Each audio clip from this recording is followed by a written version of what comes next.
Hi, everybody. This is Kathy L. Murphy, the Pulpwood Queen, and I'm reporting live from my little cabin in the woods.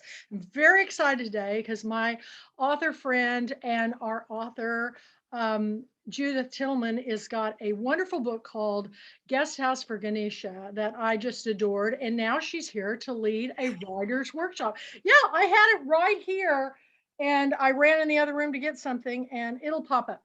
But anyway, go ahead. You've got it in the background with your orchids, which is my favorite flower. It's my favorite flower too.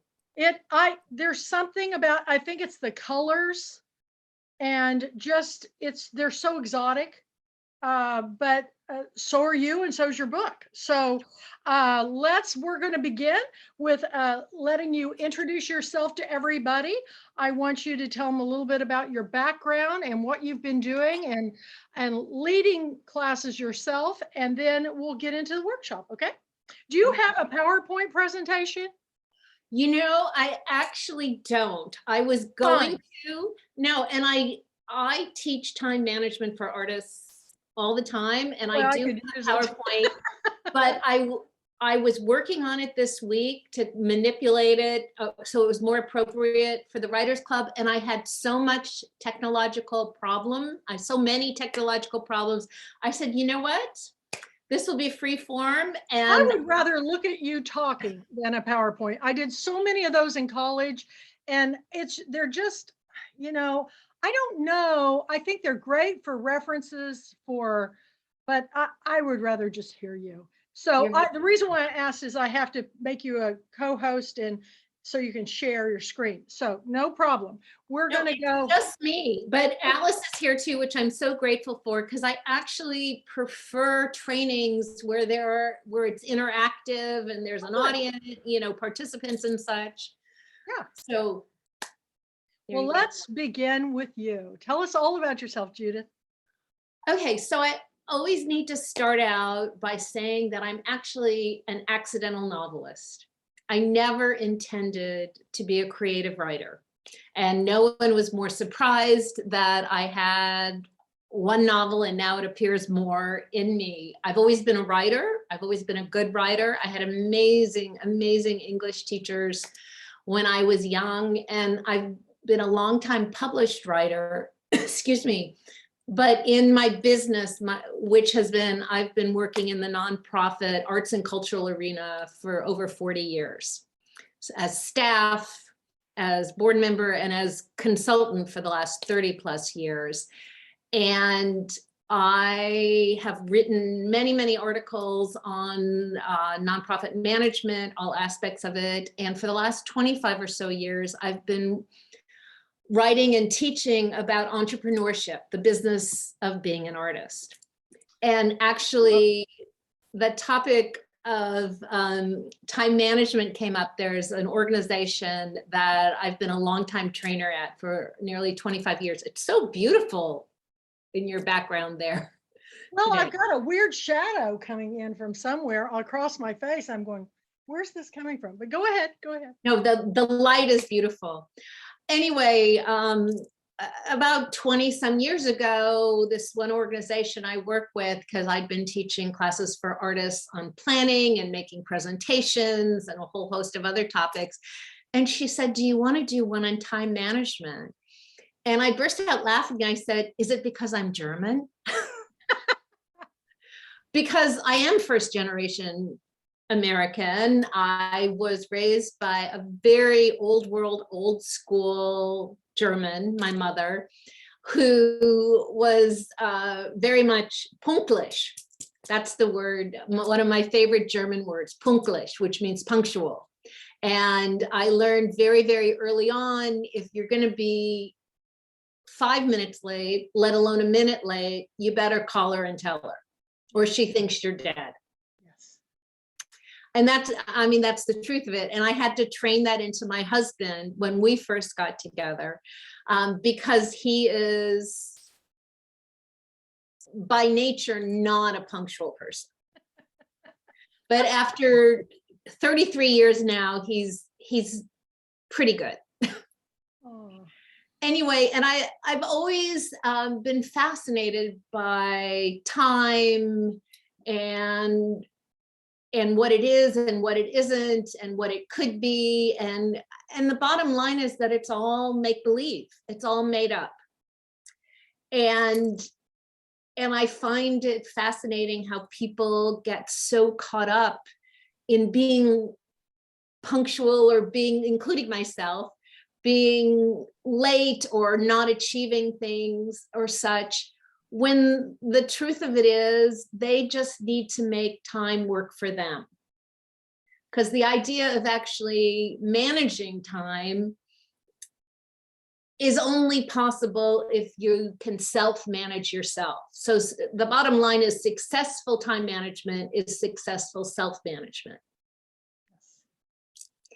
So what I started out by saying, so I never anticipated to be a creative writer, but I was dragged nearly kicking and screaming into this writers group back in 2001. And one thing led to another, and it turned out that I actually did have a story that I didn't know I had. And circumstances led me to a journal from back in the early 80s. And I was never a good journal writer, and I was never a good journal keeper. I actually burned most of my journals, which really horrified my husband, who is a dedicated journal writer. And I found June 25th, 1983, I had written nothing leading up to it, nothing after it. The title is Guesthouse for Ganesha. So at that point, I had had the title for 20 some years, and I just started shaking and I surrendered. And then once I surrendered, everything started unfolding, and I actually realized what my story was. I was in a yoga class, and during the meditation, Shavasana, the yoga teacher started reading the Rumi poem, The Guesthouse, which starts out, "This being human is a guest house." And from that point on, I totally knew my story. And then again, everything just unfolded, and here I am. And in regards to how strange and unusual time is, May 7th, just last Saturday, a week ago, my novel turned 3. Wow. Well, this is a great celebration of your novel, because it's one of the most unusual stories I have ever read. And that's what I look for, the story that has not been told or from a perspective. And you have such and it's perfect for now, for the time of diversity and enlightenment, and getting people on the same page that we need to learn about other cultures and peoples and religions. I can't recommend your book enough. And in fact, all my Pulpwood Queen Book Club selections are 5 diamonds in the Pulpwood Queen tiara, which is my highest mark. I mean, I really look for those books. And I'm happy to say that usually half of the books that I pick get optioned for film or television or something, or get awards. So I think I'm pretty much on the right track, and I'm so proud of you. So continue. You're very kind, and you touched on something that's really important. So I have to say, my journey to publication was 18 years, which shocks and kind of horrifies a lot of people when I tell them. And I just say the journey is the journey, and time is time, and the timing is never wrong. I mean, and that's something I really encourage and underscore everyone to keep in mind. The timing is never wrong. Those 18 years were taken up with 11-ish years of writing, rewriting, and more rewriting. And then 1 year and 7 months to find my literary agent, 3+ years to find my publisher, and then 2 years to publication. But when my book came out 3 years ago, with everything that was going on in the country, all these people said, "Are you prescient? How did you know?" And I said, it was out of my hands. You know, it was that guy's journey. And it really did come out at the right time. And it really is here at an even more right time, with I have to be really honest and say what's happening in Ukraine was just shocking. It hit me so deeply. I mean, that's the part of the world my family's from, but also everything that was going on. I had done such in-depth research for Guesthouse for Ganesha. I was having deja vu. And so it does have so much more resonance because of when it came out.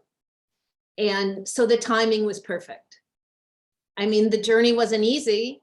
There were lots and lots and lots of frustrations and struggles along the way, which any author will know and understand. And actually my big joke to myself was, first when I was looking for an agent and then for the publisher, is if I pulled out the Hindu god and I put in a vampire, it would have sold like that. Yeah, it wouldn't have lasted long. Well, I don't know, so Anne Rice kind of forged the path of fiction. She was the first to. Yeah.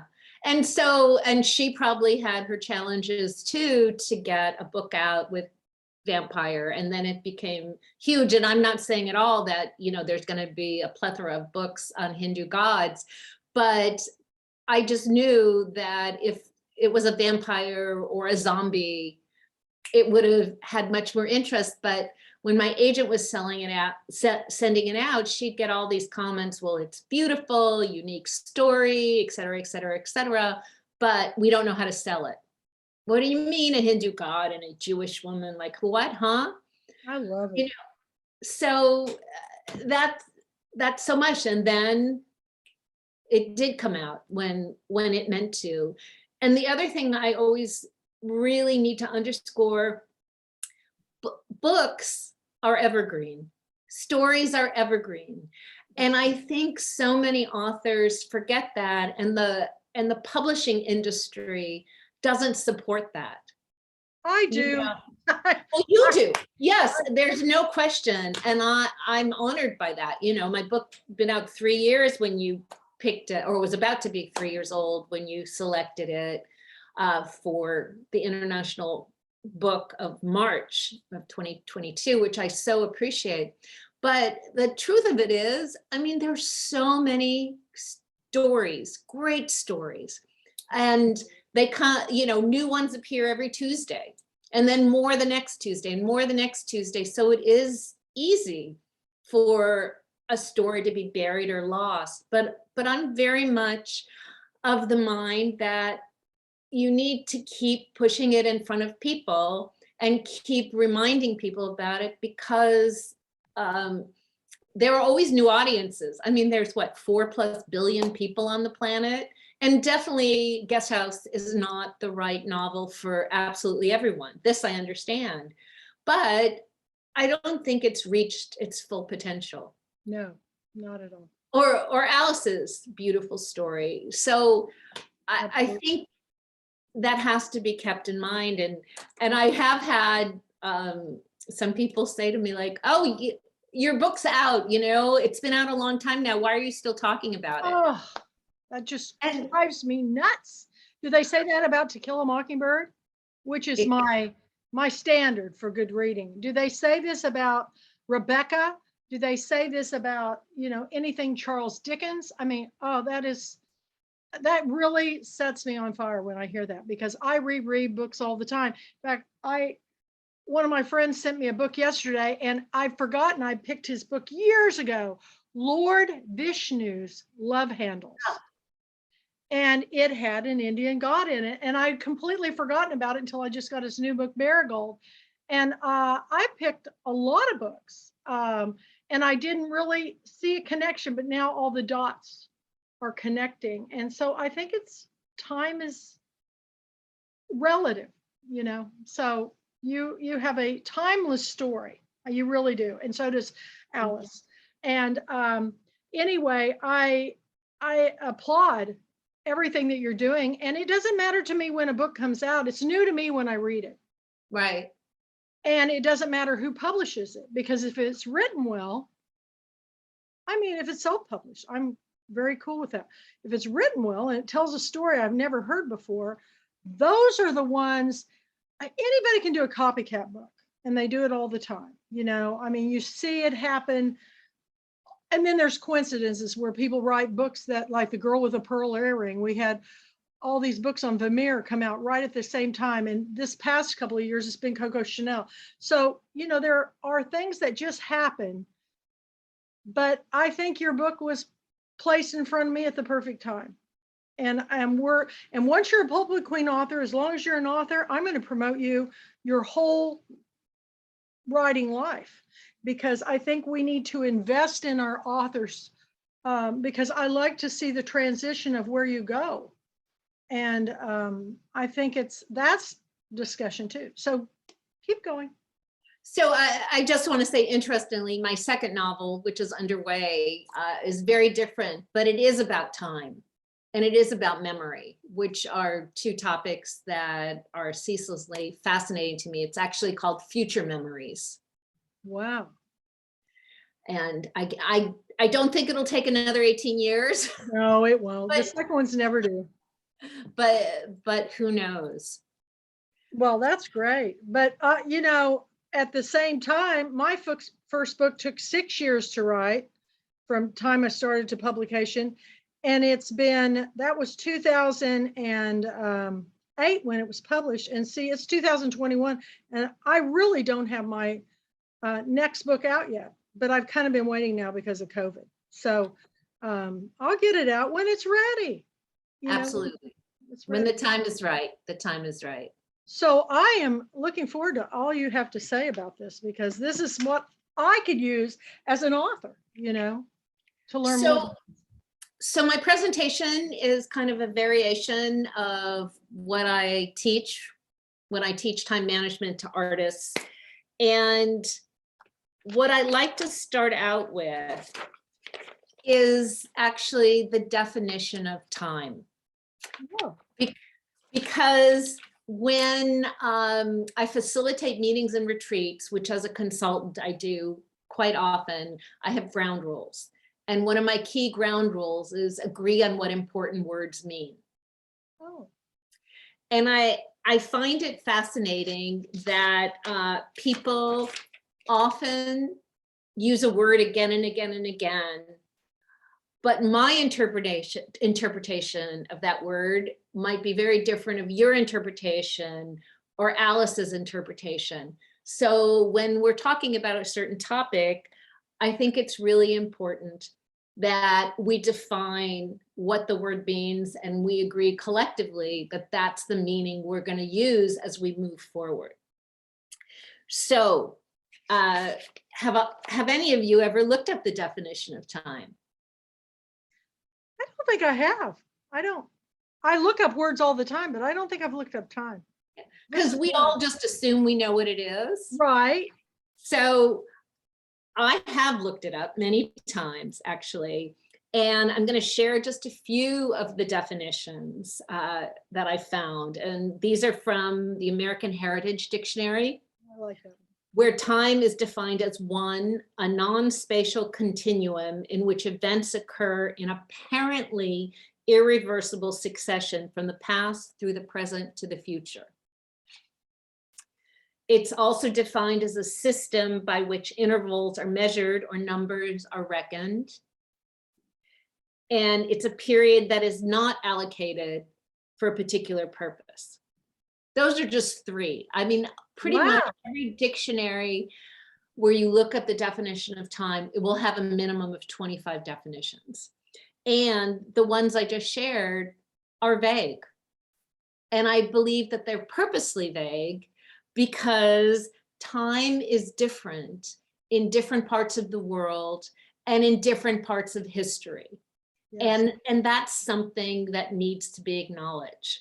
So I think the most important thing that I can say about time is that it's agreement plus perception.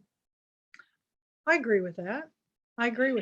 So it's each of your individual perception on how you personally define time and work with time within your own life, but also agreement about certain things, such as we all agreed that we were going to show up this morning, 8 o'clock my time on the West Coast, 10 o'clock your time, Kathy. Alice, are you on the East Coast? And Deborah is there, wherever she is. She's at New Jersey. Okay, so we just all agree on certain things, and that's how we can show up in the same place at the same time. So overall, we collectively agree, because we currently live in the United States in 2022, to use the Gregorian calendar. That's the internationally accepted civil calendar. It includes a 24-hour day, 7-day week, etc. And that's also known as the Western calendar or the Christian calendar. Something to keep in mind. So we all agree when we will appear in the same place at the same time, whether it's on Zoom or in an office or in a whatever, at a coffee shop or getting wine. So, but so much about time is arbitrary, and we need to accept that. And I say these examples as a way to underscore that whatever your personal perception of time is valid and valuable, and you need to be honest about it. So for great time management, to be successful, it's about successful time management. And a key part of understanding successful time, your own self-management, is accepting how you perceive time. So I'll get more into that later, but a few examples about how time has changed throughout history and geography and such. The Julian calendar that predates the Gregorian calendar included 31 days for August, solely because Augustus wanted as many days in his month as his brother Julius did in July. Oh my goodness. Period. That's the only reason. Okay. And in Bali, Indonesia, they use 3 calendars annually, one of which is the Gregorian calendar, which we share. However, another is the Pakawan calendar, which is a 210-day calendar that has its origins in the Hindu religion. And the calendar consists of 10 different concurrent weeks of the 1-day week, the 2-day week, the 3-day week, etc., up to the 10-day week. Huh. And this is concurrent with the Gregorian calendar, and also something called the Saka calendar, which is based on the phases of the moon. Oh my goodness. So these are all working concurrently. All right, talk about confusing. How does anybody show up on time? Well, it's all different. And also in Bali, they have a term that says time is rubber, which I really love. Well, it's kind of become that way for me during COVID too. I can't find my watch. So, which may be a good thing. Yeah. Well. And another example is there's a tribe in Central Africa, the Kansu, who determine where they are during daylight by pointing to the place in the sky where the sun would be at just the time where you have to take the cattle out, or where the sun would be when you bring the cattle in, or when it's time to eat or time to sleep. And then one of my favorite examples is that Detroit, I'm from Chicago, I'm from the Midwest. Detroit geographically is firmly in the Midwest. However, you may or may not know it's on East Coast time. I did not know that. Wow. And that is solely because Henry Ford, who ran that town, wanted to be on the same time as the New York Stock Exchange. Oh my gosh. Isn't that amazing? How much power? Wow. And also another one of my favorite, there's a town in Alabama, Bryant, Alabama, that and I think there are a few other towns also like this, who concurrently use both Midwest and East Coast times. So my mind's kind of being blown right now because I had no idea. Isn't it Arizona who doesn't go by daylight savings time too? Well, daylight savings time is another example of something being completely arbitrary. Just hate Like it. there was a reason for it back in the day, But- you know, for farming and all of that. But in the 21st century, there's really not a reason for it. And it was just presented before Congress to do away with it. How'd that go? I think it was a bipartisan agreement. I don't know what isn't that true? I don't know if the ultimate outcome, but there's no reason for it. Alice, do you know? I think what happened is that they agreed to be on daylight saving time all the time. Right. Oh, so we're not going to go back to Eastern Standard Time, but it's going to fade. It's going to come in. There's a time when it's going to start. It's not right. They didn't agree on it, and it was going to start right away. I think that's what happened. But so many people wanted preferred daylight saving time, which of course is just a construct. Right. But they like it to say that at 6 o'clock the sun hasn't gone down yet. So, except it, you know, in 6 months it'll be very yeah. So anyway, I'm going to mute myself again. But that's what I think happened. I am learning so much here. Wow. Okay. Honestly, that's why I like to share all these facts, because most people don't think about it. And when I say that time is agreement plus perception, it's each individual perception that is important. And there is nothing wrong with what your perception is or what Alice's or Deborah's perception is. It's just making the time work for you. And that's why I share these examples. So this little town in Alabama, Bryant, maybe the government offices or the schools are East Coast time, and the rest of the city shops function on Midwest time. So you could walk across the street and it'll be an hour later. That's the craziest thing I've ever heard. I have an example for you also, Judith. I don't know if you probably know this, but when I traveled to China for business, I found out that the entire country is on the same time zone. So, you know how huge it is. Yeah. So if you're in Beijing, you're in the same time zone as the very farthest reaches of the country. And it means that some people, it's morning, 9 o'clock in the morning, but it's pitch dark and it's the middle of the night. And because they just don't want to have, they're so huge, they don't want to have the different time zones at all. So the entire country is one time zone. And that's just a government construct. It's not, I mean, it's an edict. It's doesn't have anything to do with where the sun is in the sky. Right. So this is all a construct. So because it's all a construct, you all can make it work for you, whatever that is. I just want to share one of my lasts is that Aboriginal culture has no word for time. And I especially love that. It's not an issue. It's not anything. I don't think people in Italy have any concept of time. Because you go to dinner and they last like 5 hours. And I'm going, it's an hour. What? It's not over. Oh no, we've got some entertainment. We'll be having another course. And I'm going, I was so anxious the first couple of days because I just kept thinking, how long is this dinner going to be?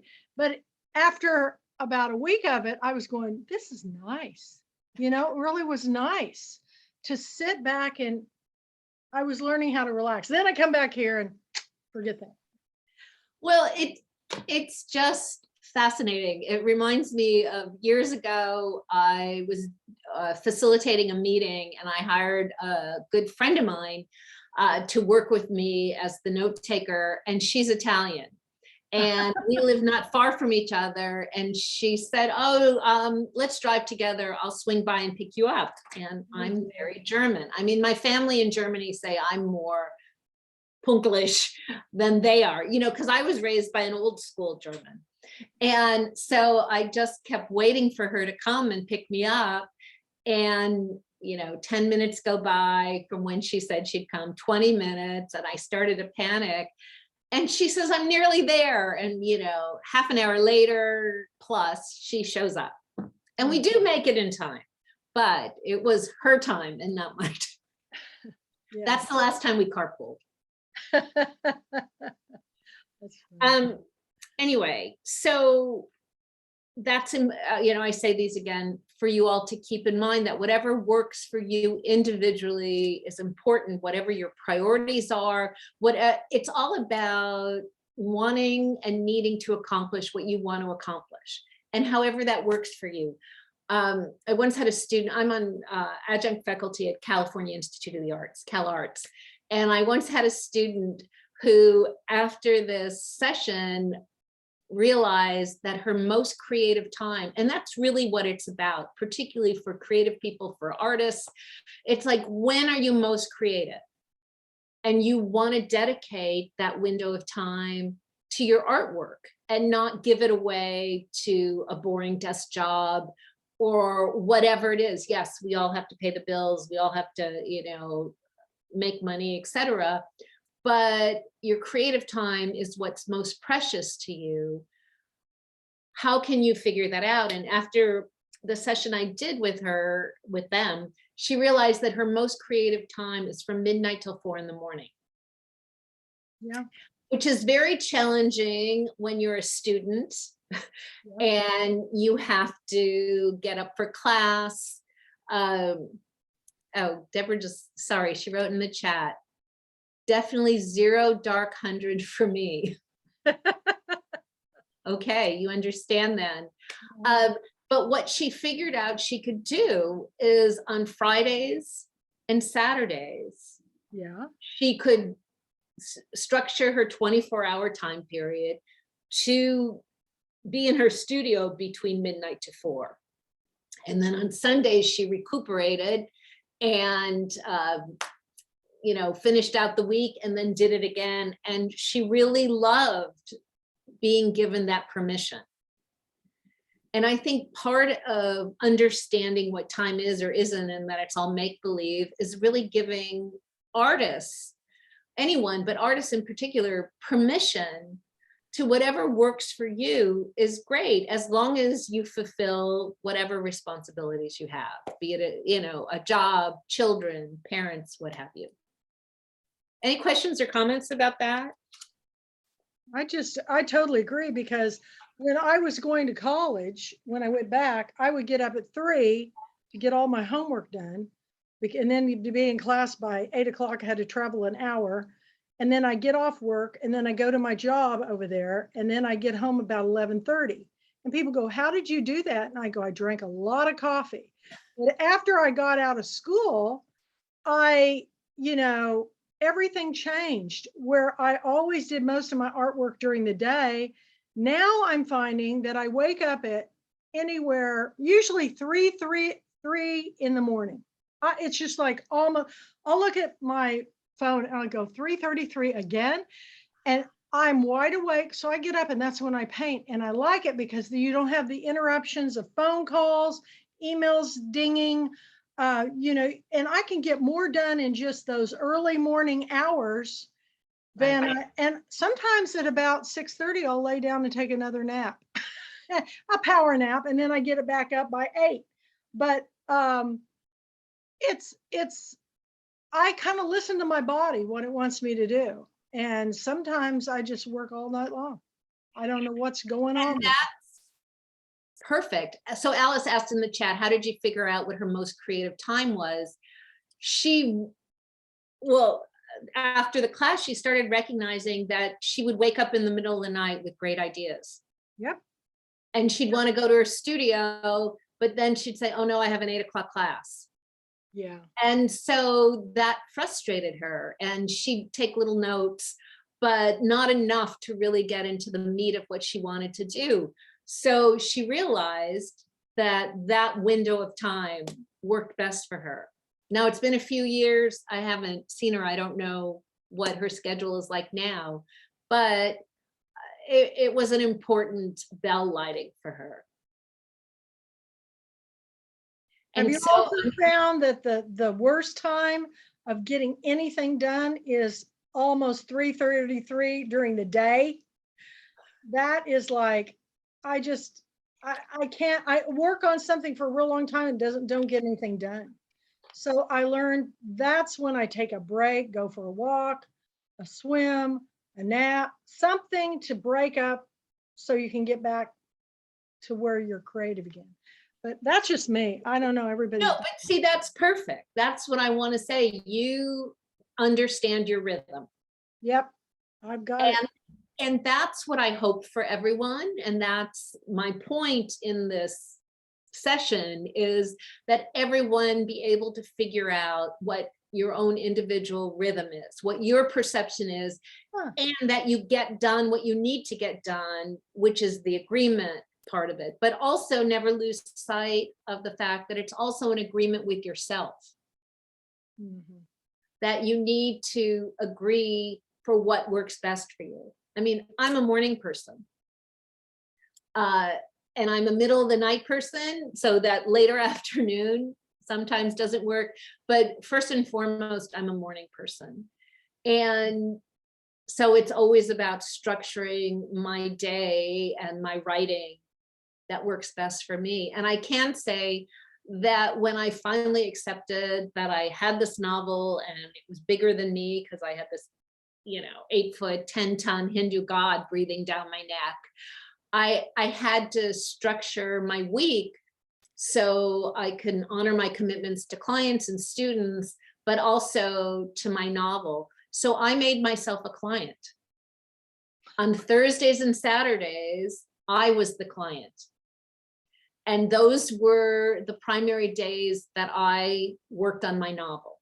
And of course, it wasn't every week, because I facilitate a lot of meetings and retreats with board members, and often board members can only get together on weekends. But as many weeks as I could, I was the client for all of Thursday and all of Saturday. How smart. It's And kind of like saying, I'm going to book club, when really what all you want to do is, I mean, this is kind of weird, but all you really want to do is get together with your friends and drink wine, but it legitimizes your time out. You know what I'm saying? Because I have a lot of book club members, they just want to be with their friends and have a glass of wine. Me, it's all about the book, but I understand that.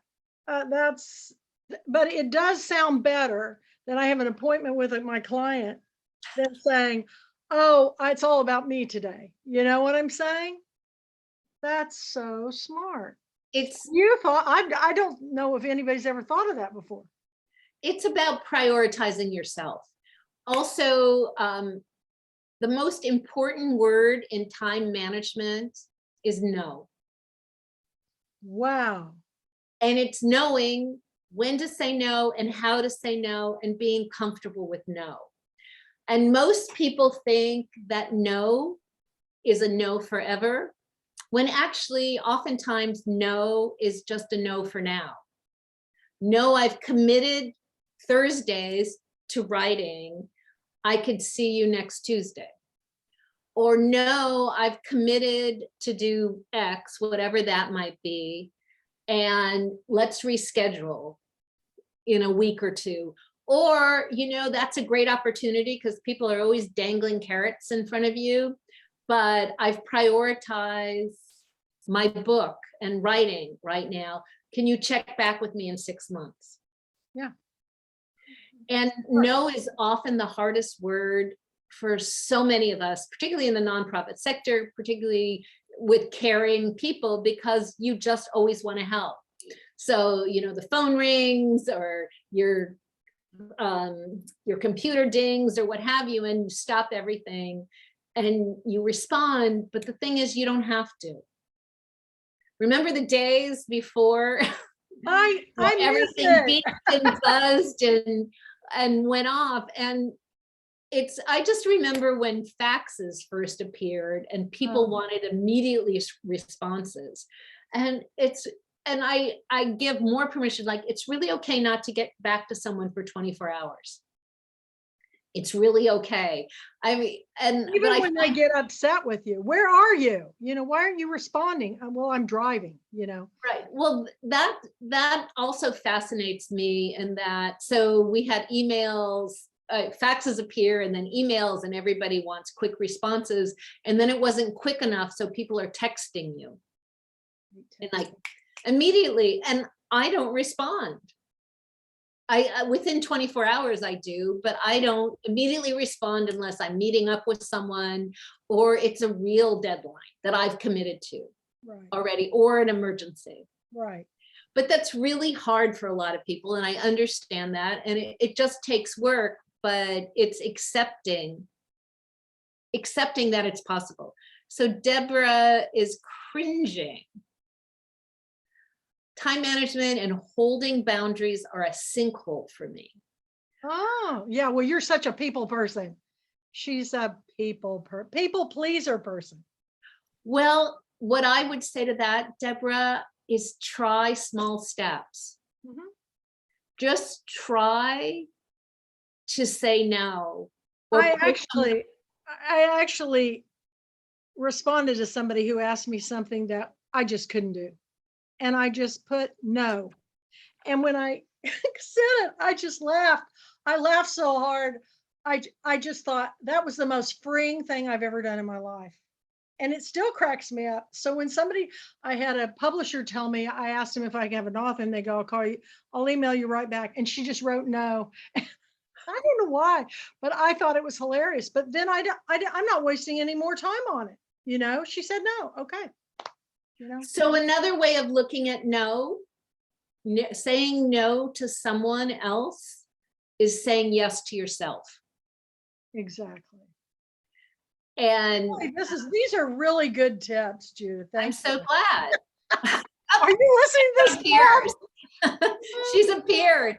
No, but it's really, so many of us, we're caring, giving, nurturing people, and we just want to help. But if we take the best care for ourselves, then we're really best helping others. That's So right. Alice also wrote, when I did more client work, I kept a day open with no commitment so I could write. Now that I've mostly phased out my practice, I don't do that. And I end up not having dedicated writing time in my week. Mistake, but easily rectified. Right? Yeah. And again, Good.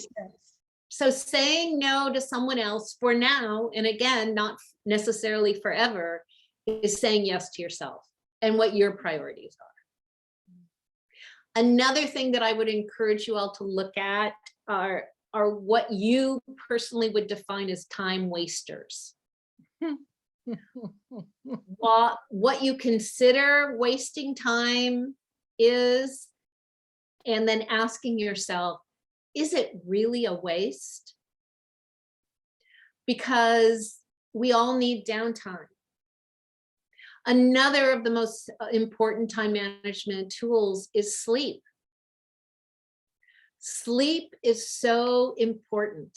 Sleep is so much a priority for really being at the top of our game and being creative and such.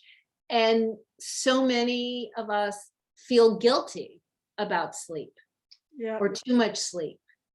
And the truth is, however much sleep you need is as much sleep as you need, and you need to keep that in mind and to honor that. And so I always find it fascinating. One of the exercises that I give, and actually I will share this with you all, this is the most powerful time management tool for ourselves. I have a sample right here. If you can see it, it's keeping track of how you use your time hourly.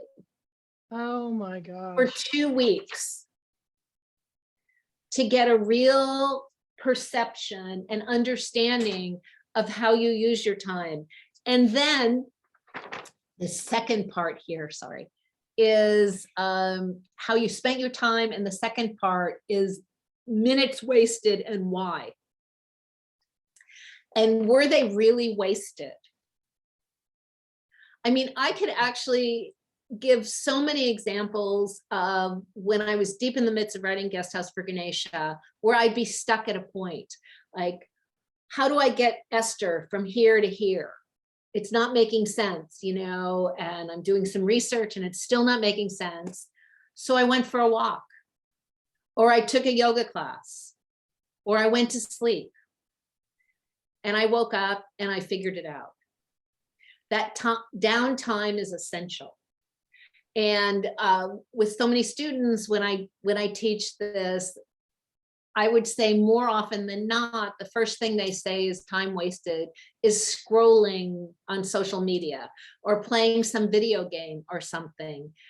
And then I would talk to them and say, is it really wasted? Or you need to shut your mind off from your creative project to really be able to go back to it with clarity.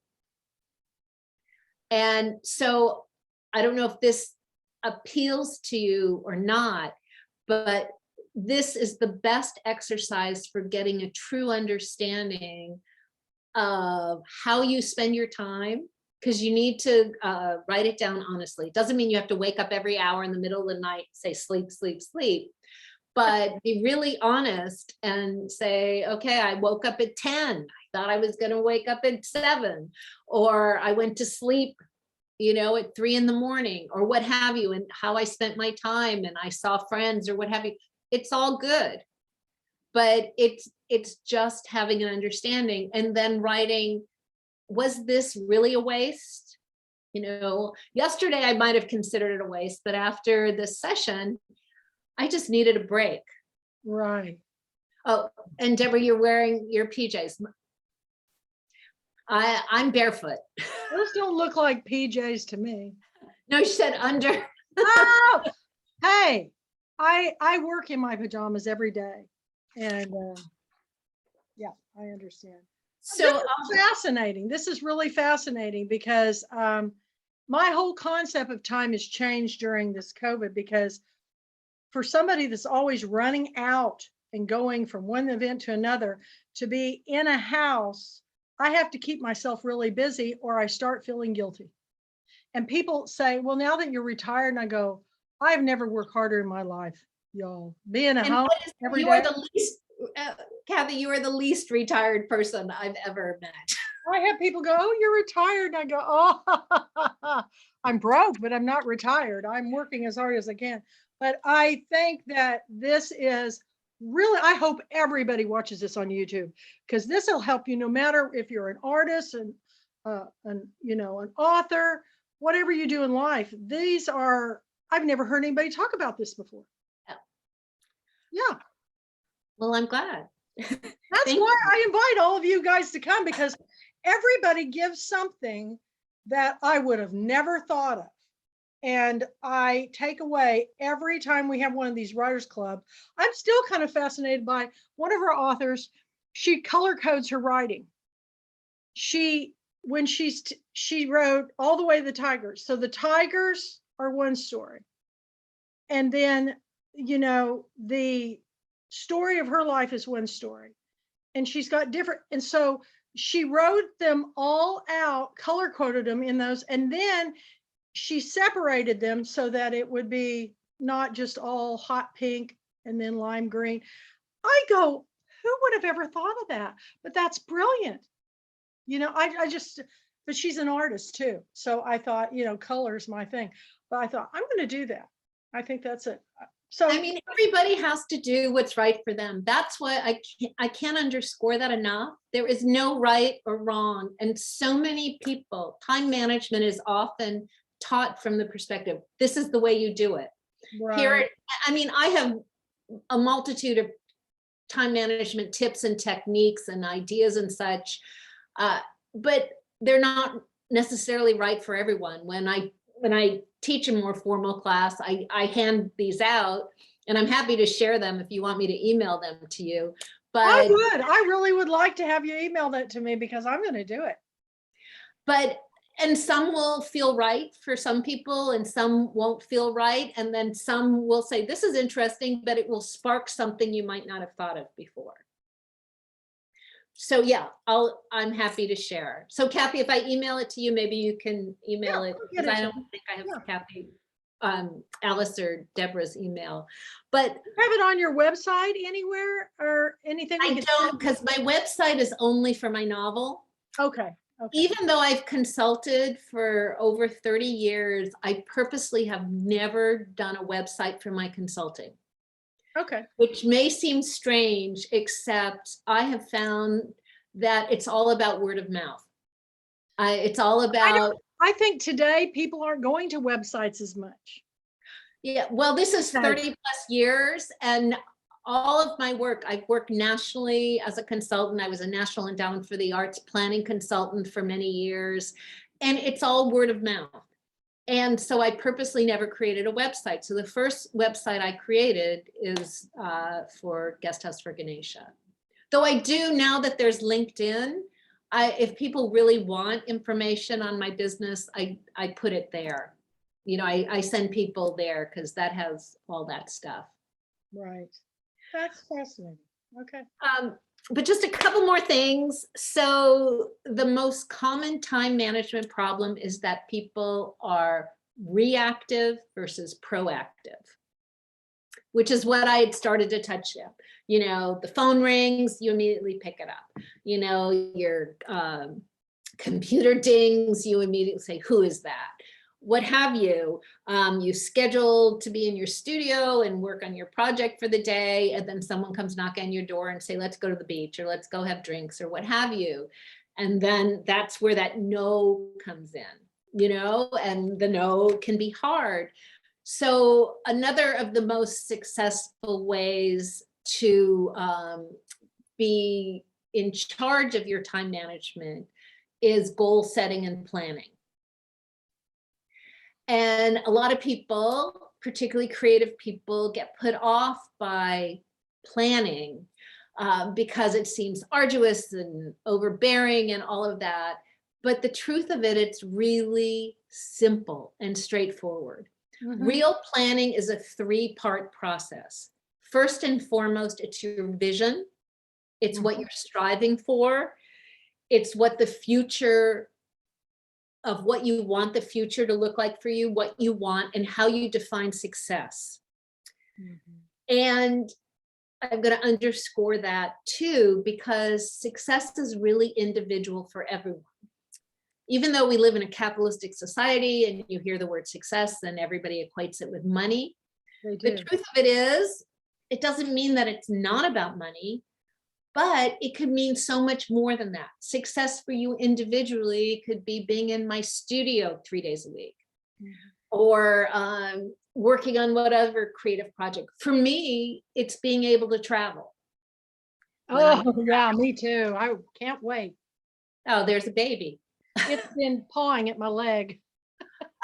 So I really encourage people also to sit with that and say, well, what does success really mean for me now? And it could change. I mean, when you have little kids, it's taking care of your kids or what have you. So first and foremost, it's your vision. It's what you're striving for. And I encourage people to create a vision with a specific time frame.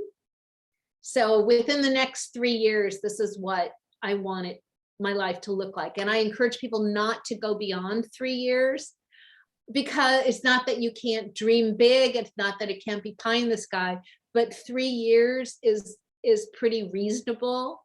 And then, you know, halfway or 2/3 of the way through that, you revision, and you may underscore that, or you may reaffirm that, or it may change. So planning is first and foremost is vision. Then it's what I call current realities. It's today, it's now, it's what you have in place. And again, it's about being honest and authentic about that. And then the third part of planning is the real easy part. If you spent time figuring out your vision and what you're striving for, and really assessed your current realities, your strength, your obstacles, your talents, everything, what you have. The third part is your steps, your strategies, your activities, moving you from where you are today to where you want to go. Wow. And that's planning and essentially goal setting. And so with that in mind, it's much easier if you have spent the time really figuring out what you want and what you're striving for and why, then it does become easier to say no for now to others, to say yes to yourself. And I read a statistic not that long ago that only 3% of the adult population have written goals and plans, and they earn more than the other 97% put together. Wow. Again, success isn't necessarily about money for everyone, but there is something powerful about taking the time to really think what you're striving for, what you want, and putting it down. And I'm just reading, Alice said, it's ironic how similar this is to what I've done for decades as a career transition coach, just hard for me to apply it to myself. But ain't that always the way? It always is. It Yeah. always is. Yeah. It's so much easier to share with others. So it isn't dissimilar. I mean, I've worked with lots of organizations and lots of individuals, and succession planning for executives and coaching is a part of what I've always done too. So human beings are human beings, whether they're artists or not. So this is all pretty straightforward. Do you want to comment on your experience with that, Alice?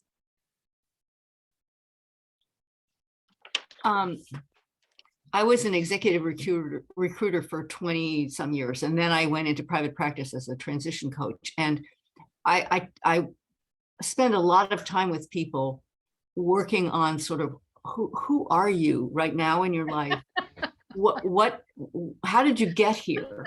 So we know some of the things that are affecting them, the deep things that are affecting them. You know, we have to figure out sort of what your triggers are and that kind of stuff. So, because I tell them about decision making, there's hidden stuff and buttons in you that you have to know are there, so that when you go to make a decision, you're not ignoring your buttons. So we do a certain amount of that. But then that's the current realities I'm talking about. Yeah, this is current realities. This is kind of a pulse check on who you really are at this point in your life and career, and a lot about sort of how do you imagine yourself, blue sky, you know, sort of, if you could have it, whatever it is, don't edit yourself, just what is it? Let's talk about what it is. And then we can talk about how could you get there, and how is it really out of reach? Is it not so out of reach? How are you defining it? And then the steps to the strategy part is, how are you going to move forward in a job search, or to create your documentation, or the things that you need strategically to get from here to wherever that is, and find out about the places that things that you don't know that you could do. So there's those same three sort of steps, you know, are part of everything that I've done really in my whole professional life, because I used to work in academia. And so much of it is just language. We're saying the same thing. It's just how we say it. And I think one of the things that's so nice about the way you work and the way you talk is that you're using normal English. What drives me crazy in the work that I did was so much of it was psychobabble. And people were talking about stuff, they would give it a little brandy name, and then they would call it that. And it's just the same stuff. And if you just find a communicative English word for it, you can get through a lot of the resistance to this thing that sounds like a little rubric, when it's really just common sense for most people. Thank you. That actually means a lot to me, because I've worked really hard on saying things in plain old English. It's like the word planning terrifies people. They go running. But then when I distill it down to these three key components, they go, oh, I could do that. Yeah. You know, oh, that makes sense. Where, you know, so because they say, well, a plan, the ones I've worked on are these massive tomes. Well, I've done that too with different clients, but really it could be really simple and straightforward, and just a page or two. Yeah. I think that what I get crazed about, and a lot of my clients did too, was the idea of sort of a mission statement. And they would get terrified of that, and they get terrified of trying to articulate what it was that they did or could do well, and what it was that they wanted. That was the hardest thing. And part of it was accepting that that's what they wanted. So I think so much of it is just admitting that you want what you want. And spend a lot of time saying, you know what, it's okay to want that. Let's figure out how you can get it. I like that. It's really difficult for people. That's the key thing. It's like you all being able to do it for others, but not for yourself. It's like you have to remind yourself, Alice, it's really okay. Yeah. for what you want. But I've worked with many, many organizations on mission statements, and I distilled it down to, they need to respond to 4 questions. Who are you? What do you do? Who do you do it for? And how do you want to be perceived? And say that in 1 to 2 sentences maximum. Yeah. And it's always worked very well. And again, distilling it down to that information. And I think it's not wrong for us individually to have mission statements. I don't either. I just think the language of it can be kind of scary. I Yeah, found that but my clients distill would it. respond very well when I said things to them like, I want you to think about what you want to be known for. I like that. Yeah. And so they would then start saying, well, I make a bunch of money, but I don't want to be known for that. So then we'd start to work on, so when you're looking back, what do you want to have accomplished? Because you've still got time to accomplish that. So what is it? So, those kinds of things of imagine the future you looking back. How does it look to you? And what's missing? Let's get it into the picture somehow. Which is a variation on how do you individually define success. Exactly. Same thing. So one more exercise I can share with you all. Another Okay. one of my favorites. And anyone can do this. It's 2 circles. Mhm. And what I ask people to do is to take a typical week that you're currently living. Deborah's eyes, I love that expression. So in the left-handed circle, consider 7 days, a typical week where you are now, and create a pie chart of what that week looks like. What percentage of your day are you asleep?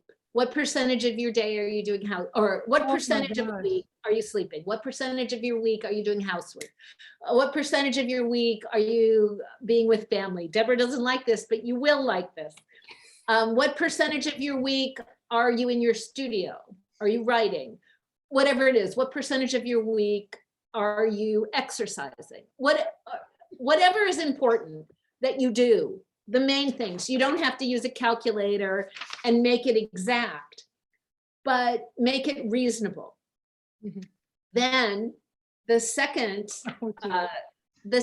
circle, you also look at a week and call it your vision circle. So the first circle is your current reality circle. This is where I am today. This is how I spend my week. The second is, how do I want my week to look? What am I doing? What am I not doing that I want to weave into my week? What do I want more of in my week? What do I want to do away with in my week? And in a nutshell, this is 2/3 of a planning process. And we're all visual people. And it's really helpful to see it in these circles. And it's very powerful. I can see. Did you want to say something, Kathy? I saw your hand. I said, that's brilliant. It reminds me of, I didn't make it up. Somebody shared this with me many years ago. it's really great, but it reminds me of, you talked about success years ago when I was kind of at the peak of my hair salon bookstore. We're on Good Morning American, Oprah and everything. And Forbes magazine reporter called me and said, my gosh, look what you've accomplished in such a short period of time. And I really think it was just being at the right place at the right time. But anyway, she interviewed me 3 times for this big article that was going to go in this magazine. And the last call, she said, oh, by the way, she said, how much money did you make this past year? And I go, oh, well, my husband does my taxes. Let me check. She goes, I want the gross income. What did you make? And I go, you don't mind giving me that? I go, no, but I'll find out. And I think it was, that year was 26,000. And she goes, 260,000? I said, no, 26,000. And just dead quiet, dead. I mean, just, and you've got this business and you're on Good Morning American and you made how much? I never heard from the magazine ever again. Wow. They didn't run the story, anything. And I laugh about it. And I said who it was because that's their magazine. They judge success by money. And I don't. And I never have. And I probably never will. Because everything I feel like that I make, I put back into scholarships to Girlfriend Weekend, or, back into my business, or, helping somebody else who's having a struggle. To me, that's success. That's a successful life. And when I leave this world, you see this house filled with all these things, it will be empty because I'll have given everything away. And that's because you can't take it with you, people.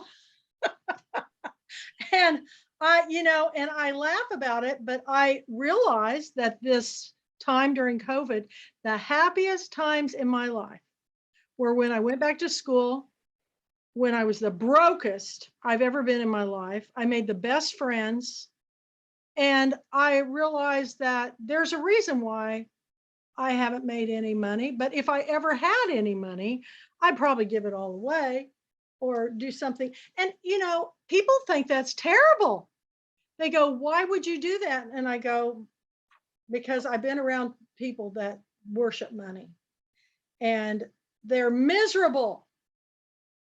And I can think of leaders in this country who are the most miserable human beings in my life, and all that because they judge all their power on the, of being successful with money. And I refuse that. So this has been very enlightening to me.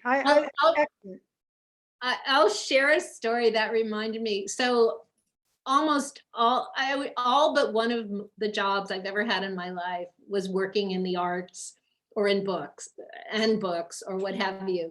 But for my last 6 months of college, I worked as a teller in a bank. Yeah.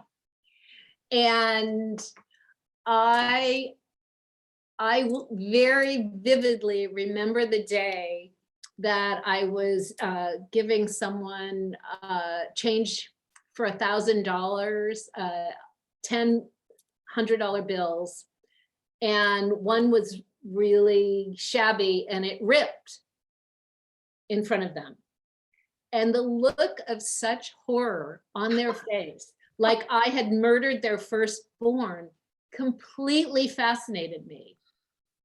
Though I was really upset because I didn't know that all you have to do was stick it in this bag and you seal it up and you send it to the US Treasury and they send you a new one. And I went, oh.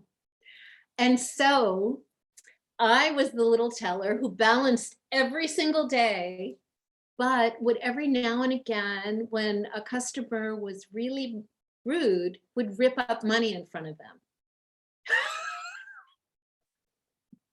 Oh my God, I think I love you. And the teller supervisor kind of knew what I was up to. I mean, I didn't do it every week. My daughter's a banker. I can't wait to tell you this story. Oh, there's one more story too. And I mean, I did it enough, but I didn't do it too much. And the teller supervisor was just really proud of me because sadly, the wealthiest people were the cheapest. It's like, what do you mean I have to pay $1 fee for that special check or whatever? And so I would just very, sweet face, oops, I'm so sorry. And I'm really proud of that. The other thing I did, and this was again accidentally on purpose, is I locked the vault for 3 days. So I came in, and I think I had put it on long weekend time. I guess it was before banks couldn't be closed for more than 2 days in a row, and so it was long weekend time. Money out, and people couldn't get their safety deposit box. Blah blah blah blah. Oh, the repercussions. That would be an interesting short story. And I'll never forget coming in after class, and there are these 2 huge guys with guns in the staff lounge, And I went up to get a cup of coffee and someone said, "Hi, Judith." Go, "You're Judith?" And I'm like, uh-oh. And then, because they were going to have to blow up the vault, but they didn't. I said, "Oops, I probably did that." And the rest is history. And I do think that's probably why it was my penance was I had to be a fundraiser for decades in the nonprofit sector. That was my penance. Oh my gosh, that is the best story I've ever Oh my heard. God, I haven't shared those in such a long time. But Now, this is going to go up on YouTube. We're not going to have any repercussions or anything, you know. well, the bank doesn't exist anymore. It's been Yes, bought out so many yay. times. And I'm way older than, I don't know, I was 20, 19 or 20. So Don't you sometimes think to yourself, thank God they didn't have Facebook when I was a kid? Social media yes. and all this stuff, because my best friends and I at our class reunion was saying we would have been in big trouble because, you know, small town kids do crazy things to entertain themselves. So do big town. This was in Los Angeles. Oh my gosh, that is just priceless. Well, I am amazed. Wonderful. So I know we're winding up now. I just want to leave you with one of my favorite quotes about time management. I love quotes. Actually, I have a couple, but one of my favorite is Andy Warhol, who said, "They say that time changes things, but you actually have to change them yourself." Wow. They say that time changes things, but you actually have to change them yourself.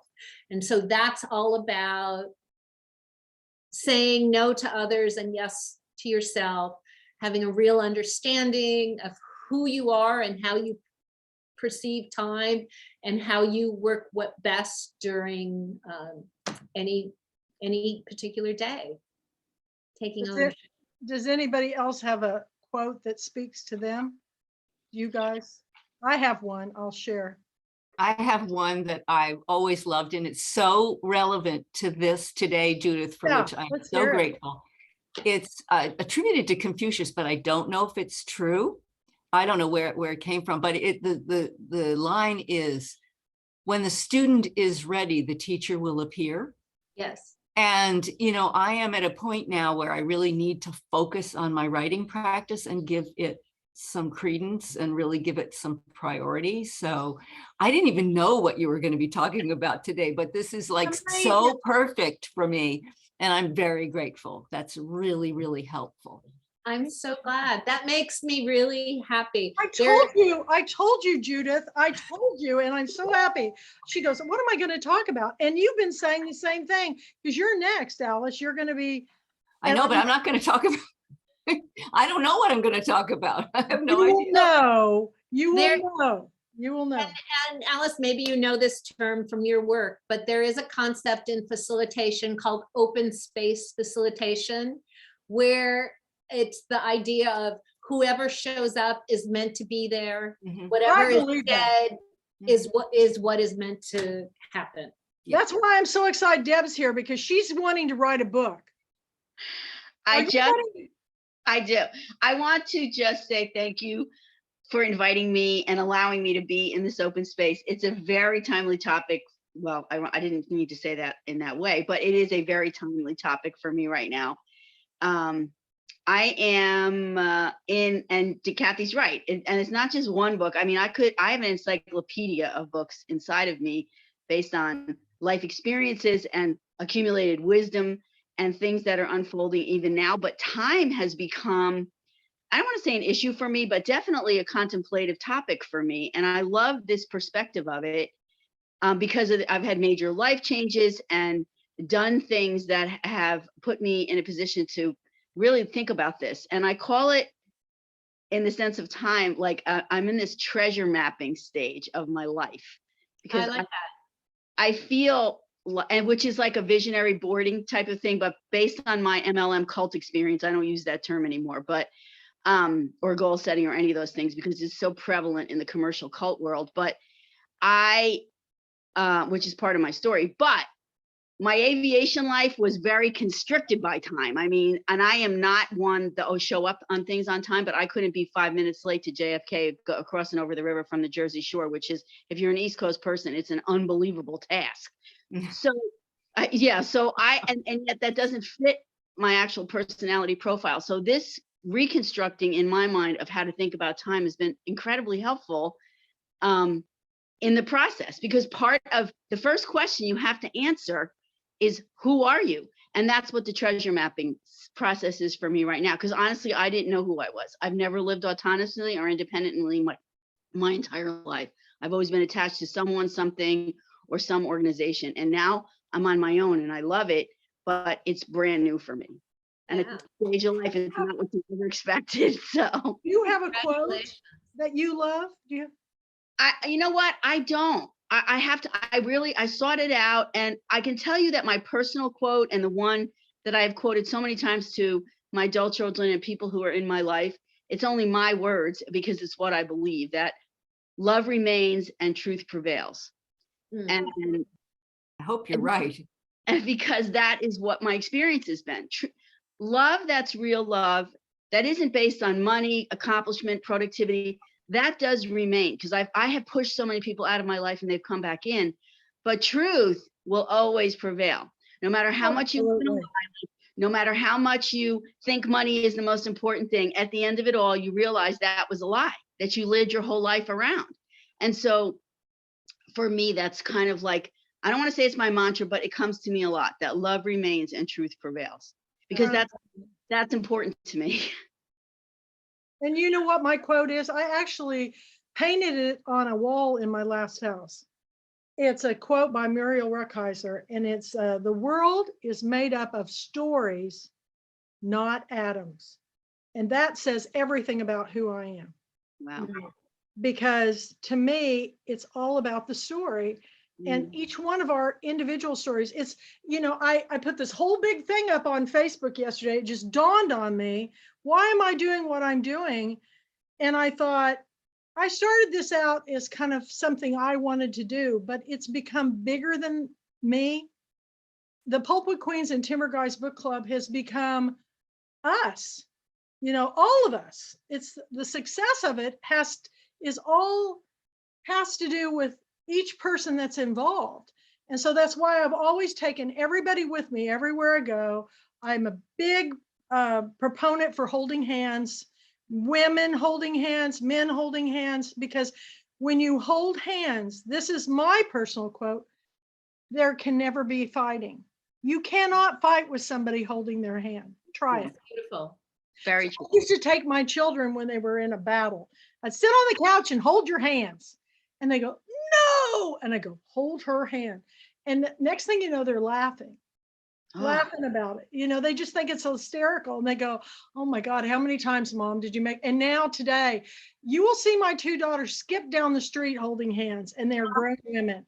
And when I do it, I cry because, I grew up in a family where my sisters and I were all pitted against each other by our family.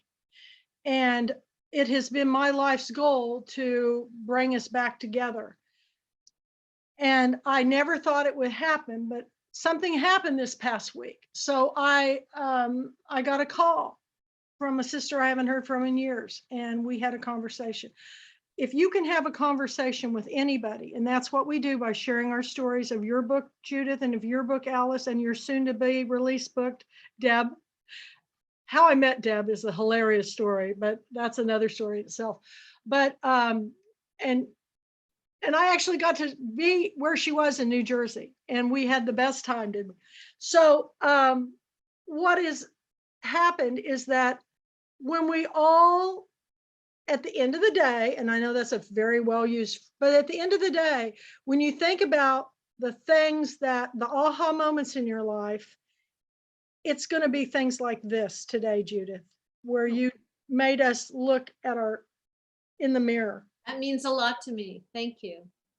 And you thought I was crazy when I asked you. I ask all my authors, I say, please give a workshop. And they go, I don't know what to talk about. I go, it will come to you and we'll all learn something. And we do every single time. And when the author walks away, I honestly think they get more out of it than we do sometimes. Oh, absolutely. I mean, what I say as a consultant and an educator, it's a partnership.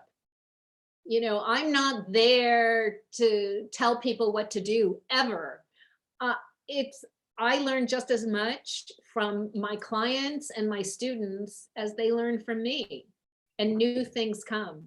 And that's why I love doing what I do, and hearing voices and hearing perspectives. And I just strive really hard for people to own their uniqueness and feel comfortable in it. You know, the story is everything, and I got to tell the story on Deb.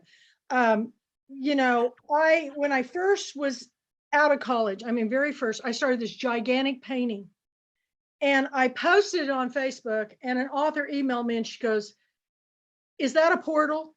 And I said, "Yeah, I titled it The Blue Portal." And she goes, "Are you selling it?" And I said, "Yes." She goes, "I want to buy it. How much?" And she didn't even argue. She goes, "How do I get you the money? I want it, and I want it now."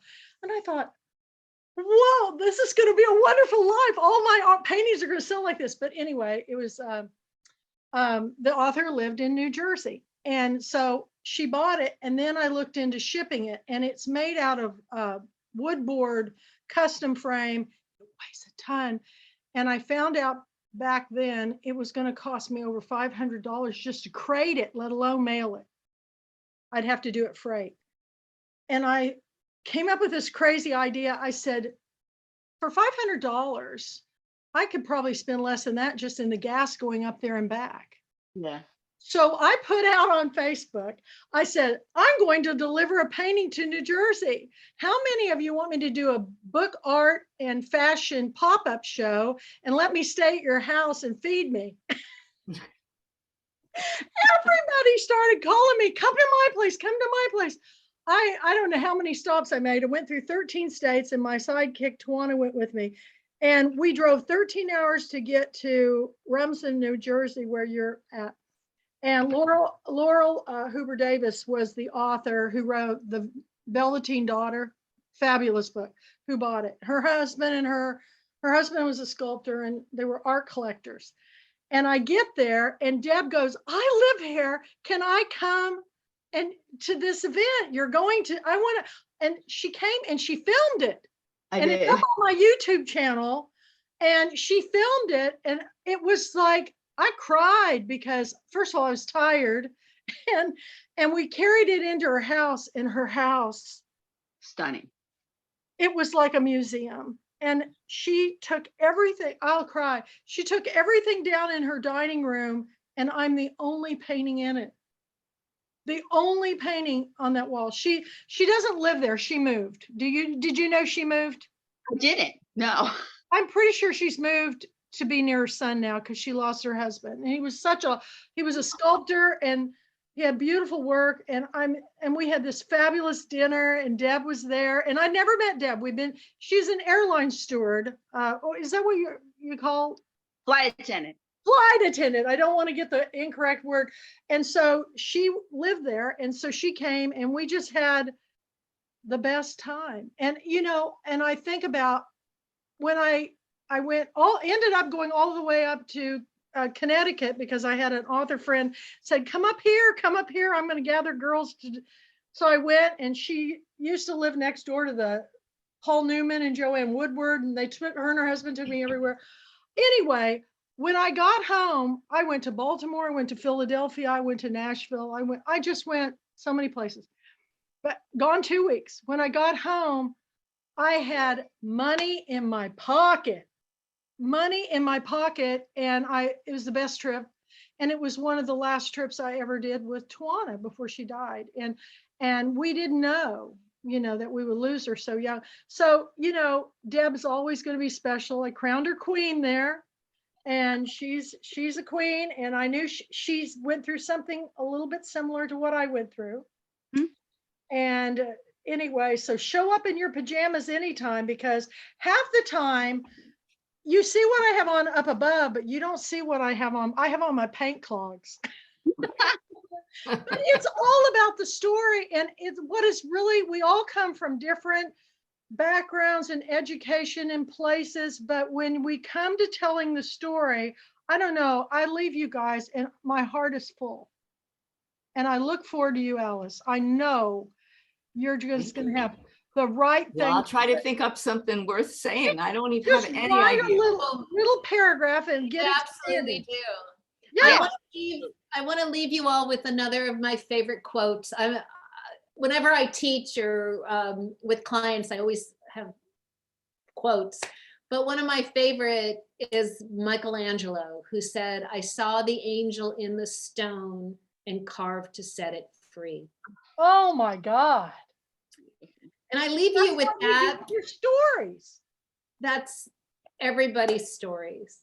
And Deborah, you need to carve your angels and set them free, whatever they look like. Out in a post, because that's something we need to share. I've never heard that quote before. I have. I collect quotes. In fact, my first book, every chapter has quotes of ones I've collected for years and years. But the world is made up of stories, is what connects us all and makes us human. So thank you, Judith. Thank you, Alice. Thank you, Deborah. Thank you, Thank everyone. you. It's great to meet you, Deborah. Thank you. And if I can help in any way, don't hesitate to reach out. Absolutely. It's Sweet. such a And pleasure. congratulations on 3 years, and just keep it rolling. You know, you deserve to do so well with this book. And, you know, I'm just delighted that it's got such a great life, and You're so kind. Let's see how the second one goes. And I do have to say, in regards to this topic of time, the second one is a little crazy because it starts in the middle and it goes back and forth with time and memory and sparking ideas, which I think is completely insane. It's like, why can't I just be chronological? But I guess that's what I have to do. So I just watched a film on Netflix that did that. Memento? It's called Babs. It's Babs? Babs. It's a story of Barbara Windsor, who was a British actress. That it's writing it down. It's almost like a play, and it's a story about this woman who was a child actor, and it's weird because it starts in the middle and then it goes back in time, and you just got to watch it. It's something. I will. Thank you, because it's very challenging, but I guess, you know, my other book was, you know, a Hindu god and a young Jewish woman. So I guess I like challenges. yes. I do too. I like to hear those stories. So keep them coming. And before you go, Alice, tell Deborah the name of your book. My book is called The Moon Always Rising. Oh, This is my tattery copy of it that I read from. So it's got a little stickies for where I sometimes read, but it's set mostly in the Caribbean, in the island of Nevis, and partly in Scotland. oh, wonderful. I lived in Jamaica for a while, so that'd be awesome. Oh yeah, well, Alice, can I Love say something? When you start to think about, you said something that was so pertinent that maybe you could make a topic out of it, and that is conversation and words. Like in the world of academia, I have a friend who's a professor, and when I have conversations with her in that realm, as opposed to, or even when I go back to my graduate school, and what you said was so poignant, because that they have their own verbiage like in that world, and it doesn't always, they're educators, most of them, but doesn't always translate into real time to go along with like what Judith said. So I love the idea of that perspective from somebody who was on the inside of that world, now's on the outside, and can recognize so easily how we can connect. Like Kathy, the holding hands thing, the connection thing, it just diffuses and disperses and deconstructs every negativity thing between a person when you touch them. So that's so powerful. But I got something from every single one of you this morning, and I'm so glad that I joined. I'm just happy. So glad you were here. I'm so Deborah. glad you I just did. feel like I have not seen Deb on one of these in a long time. To have you pop up today, you know, it's that old saying, people are at the right place at the right time. But Alice, I think she's right. You know, so many of my authors are also professors and teachers. And I think, and now that you're on the other side, that would be a great perspective. The differences and then how they can benefit you, you know, don't you think? And I'll tell you the word I hate more than anything is clarity. And if you don't watch television, Oops. If you Glad I didn't say that today. no, if you watch television, there's a show on television that my daughter's friends all get together and watch, and it's The Bachelor. And if I hear more time, she made me watch it one time with her, and I go, how many times are they going to say, can you give me some clarity on this? I think, what is the deal with the word clarity? Look it up in the dictionary. Well, I've looked it up.